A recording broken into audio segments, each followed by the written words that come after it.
एक नई वीडियो के साथ आज मैं फिर हाजिर हूं, आपका होस्ट और दोस्त विक्रांत जोशी। आपका स्वागत करता हूं मैं रिव्यू मास्टर में, जिसमें हम लेके आते हैं दिन भर के स्पेस और डिफेंस न्यूज की टॉप खबरें। यदि आपने इस चैनल को सब्सक्राइब नहीं किया हुआ तो अभी कर लीजिए और बेल आइकन को भी प्रेस कर दीजिए।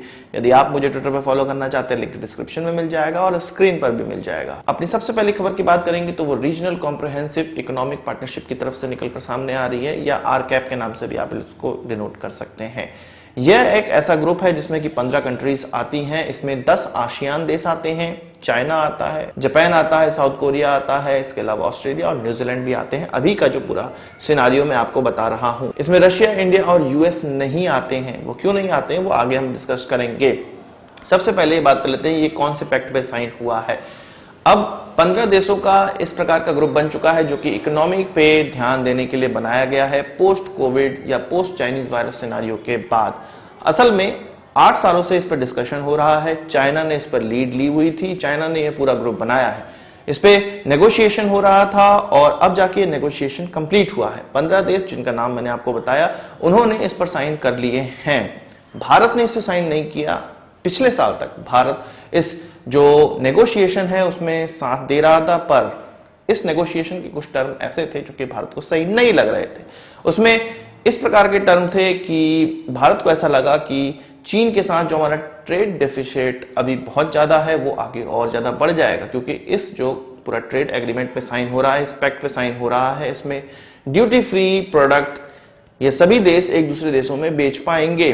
अब इसमें जो कंट्रीज ये मानती हैं कि उनका मैन्युफैक्चरिंग बहुत अच्छा है, वो अपने स्वार्थ को देखते हुए इस पैक्ट पर साइन कर रही हैं। पर चीन से बेहतरीन मैन्युफैक्चरिंग तो किसी की नहीं हो सकती, ये हम सभी लोग जानते हैं। भारत की तो एटलीस्ट नहीं ही है।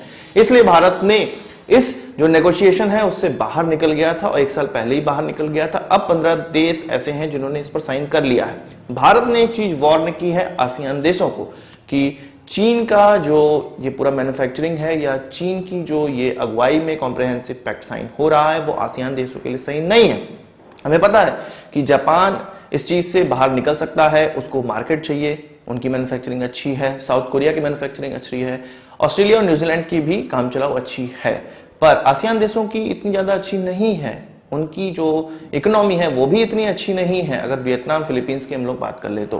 पर इस पैक्ट के अंतर्गत वो भी ये सोच रहे हैं कि चाइनीज वायरस सिनारियो के बाद जो उनका इकोनॉमी है वो घट गई है, श्रिंक हो गई है, तो वो इसका लाभ उठा पाएंगे इस पैक्ट के साइन होने के बाद। पर विश्वास मानिए ये छोटे मोटे देश कोई लाभ नहीं उठा पाएंगे, केवल बड़े देश लाभ उठाएंगे। उन्होंने अपने स्वार्थ के कारण इस पर साइन करवाया है और सभी देश अपना ही अच्छा सोच के किसी पैक्ट या किसी मसौदे पे साइन करते हैं, एग्रीमेंट पे साइन करते हैं, किसी दूसरे का अच्छा देखते हुए नहीं करते हैं। भारत ने इस चीज को भांप लिया था, भारत इससे बाहर है। अच्छा, इस आरकैप को भारत ने ज्वाइन नहीं किया तो चीन की मीडिया परेशान है। उसका कहना है कि भारत इकोनॉमिक जो ग्रोथ की जो बस है उसको छोड़ रहा है, वह बस अब निकल जाएगी और भारत फिर से इकोनॉमिक लेवल पे पिछड़ जाएगा।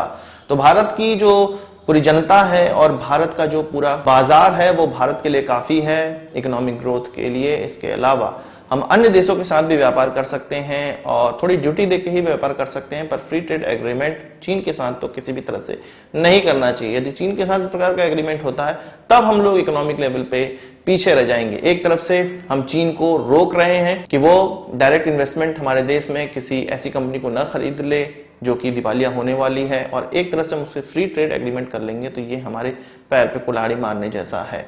चीनी मीडिया को कहने दीजिए जो कुछ कहना है, पर भारत जो भारत के लिए सही है वही करेगा। वहीं चीन का लीड करता हुआ एक और मसौदा है जो कि 2017 में निकलकर सामने आया था। यह मसौदा फिर से अब तूल पकड़ रहा है और इस पर भी साइन होने की संभावना है। यह मसौदा किस प्रकार का है? साउथ चाइना सी में जो कोड ऑफ कंडक्ट लगाने के लिए, आप जानते हैं कि चीन ने साउथ चाइना सी में कई इस प्रकार के आइलैंड बनाए हैं जिन पर वो अपना कब्जा रखना चाहता है, आर्टिफिशियल आइलैंड है, और कई ऐसे क्षेत्र हैं जिन पर अन्य देश भी हक जताते हैं, पर चीन उस पर अभी अधिकार किया हुआ है।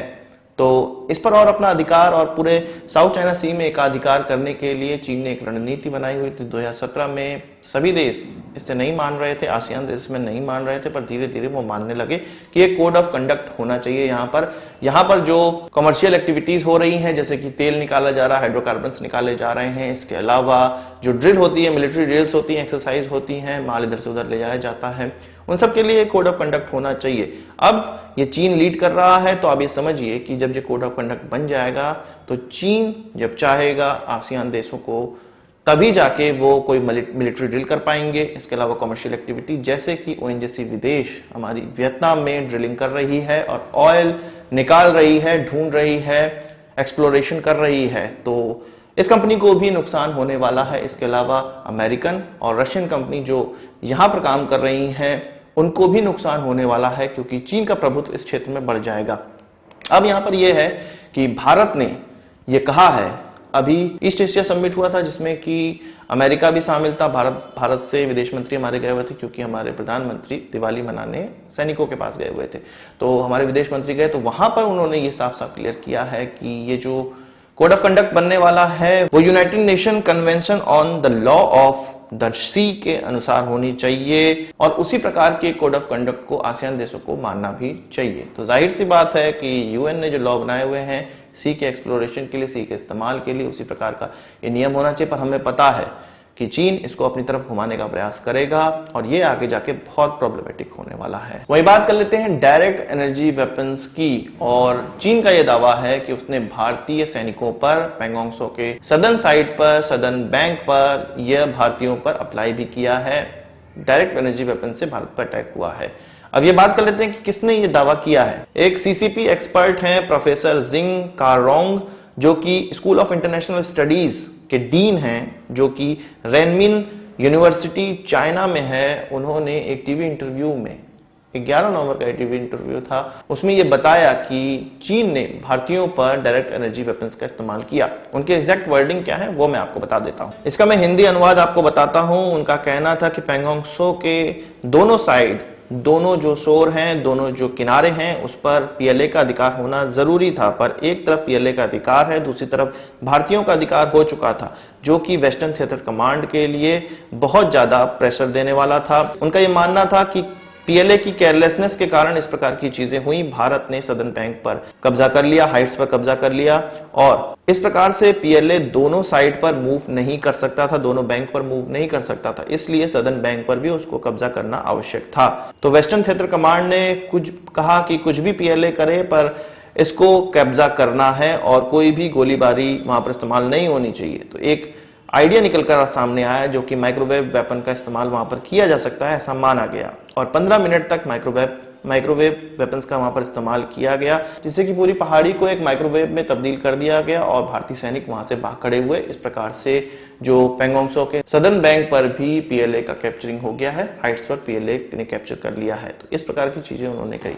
अब इसमें कितनी सच्चाई है, कितना झूठ है, ये मैं आपको थोड़ा सा क्लियर करता हूं। झूठ तो ये है कि इतनी ज्यादा पावर कि आप पूरे के पूरे एक माउंटेन तक को गर्म कर सकते हैं, वो भी इतने ठंडे समय में। इसके लिए एनर्जी कहां से मिली, या एनर्जी मिल भी गई तो इतना बड़ा इंफ्रास्ट्रक्चर वहां पे डेवलप किया गया, तो ये किसी सैटेलाइट में नहीं आया, स्पाइस सैटेलाइट में नहीं आया, ऐसा हो नहीं सकता है। तो यहां पर जो क्लेम है वो फेक लग रहा है पाकिस्तानियों की तरह। ये अपनी जो देश की नागरिक है उनको बरगलाने का प्रयास कर रहे हैं। और एक बात और कि यदि चीन ने इस प्रकार की कैप्चरिंग कर ली है तो भारत के साथ नेगोशिएशन टॉक क्यों कर रहा है, 8वें 9वें लेवल की अब जो कमांडर लेवल की टॉक है वो क्यों हो रही है। आज के इस वीडियो के लिए बस इतना ही। आशा करता हूं आपको वीडियो पसंद आया होगा, आप इसको एक बड़ा थम्स अप जरूर देंगे। इस वीडियो से संबंधित कोई सवाल चाहो कमेंट बॉक्स में जरूर लाइएगा, और यदि आपने हमारा चाहे तो सब्सक्राइब नहीं किया उसे भी कर लीजिए, क्योंकि हम इस प्रकार की वीडियो लाते रहते हैं। नमस्कार, थैंक यू, जय हिंद।